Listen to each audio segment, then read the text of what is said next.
So Daniel, Hello. You're killing it at the moment. What the heck's going on? Well, thanks. I'm glad you like. I'm glad you like the films. I am really enjoying this phase of my career where I'm getting to do lots of different things. I think when you play one part for a long time, it like builds up in you a desire to play lots of different things, and this is one of them. You know, so it's nice. This film particularly was nice because it's a little bit lighter and happier than most of the things I've done since Potter. So that's like it's nice to be sending people out of the cinema smiling for a change. Well, you get to be funny. Yeah, that too. And you've got a very. The dialogue lends itself to your personality, I think. Absolutely. It's witty and it's quick. And yeah, I mean that's when I read the script, I was like, okay, this character and I kind of have a similar sense of humour, and he's got sort of he works on quite a fast paced he's got quite a fast mind, I think. In amongst all the sort of heartbreak and other stuff that he's experiencing, he is kind of quite a funny guy. So it was a lot of fun to do that.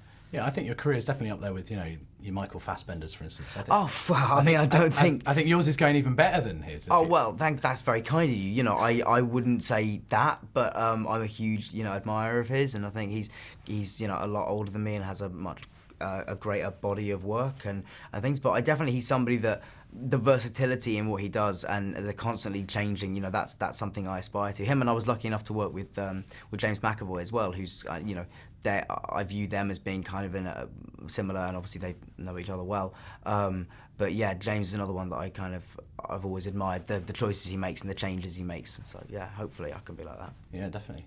Do you think you're making the rom-com cool again? Because there's definitely that. The thing running through it is that it's like acceptable to like it. Do you know what I mean? Yeah, right. Well, that's the thing. I mean, I don't know. There are lots of crappy rom-coms out there. That's the thing. There's lots of rom-coms where people do get lazy and think you don't have to care about the writing of the characters.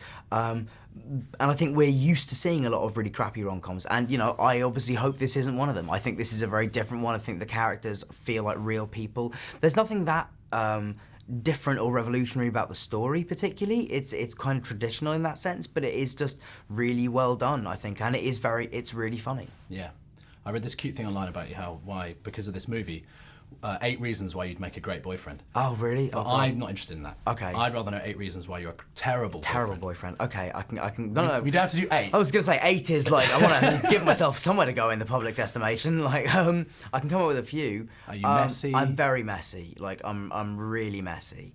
I'm also not great at texting. Like I will text. I've got that written down. Bad at texting. I predicted you being bad at that. I am bad. I'm better at texting than I am at like email or anything like that, because like that's almost a non-starter. But the texting thing, I get like that. I need to, but I'm always good at calling, like because I'd rather call. Like the texting thing is just like that. Your text may go unreplied to for a while. Messy, very messy. And also like romantic. I am quite romantic. Yeah, absolutely. Like I mean, I've done romantic cook? things. I don't cook.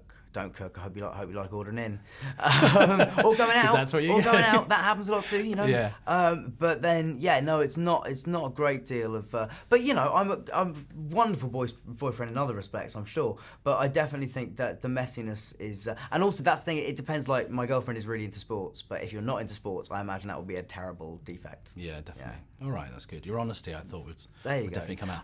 Can I talk about Adam Driver quickly? Yes, absolutely. Because you started off in a franchise, and now you're making the movies you want to make, the independents.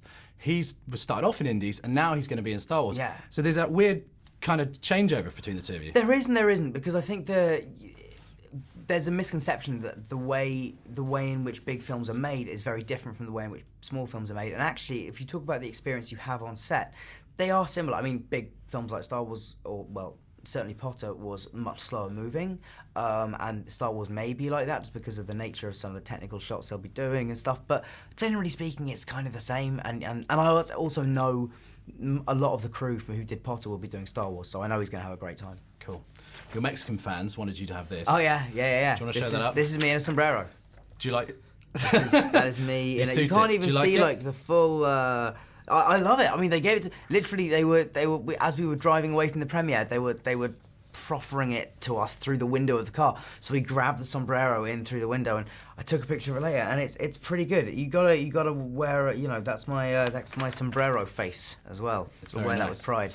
There's all kinds of questions here. Are you willing to admit the most embarrassing moment that happened to you during a date?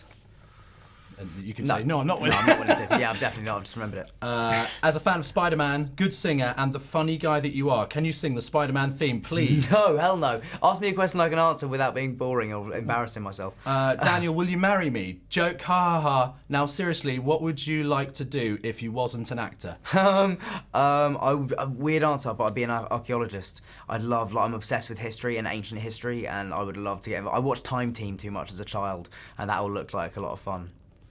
I'm the only kid who was forced to watch Time Team and enjoyed it, but I did. It's the worst program I ever. love Time Team. What are you talking about? Phil terrible. Harding? Oh, Time Team's brilliant. Oh dear, that's what you're doing in your spare time. There you go. Right, yeah, exactly. That's another reason I'm a terrible boyfriend. Yeah.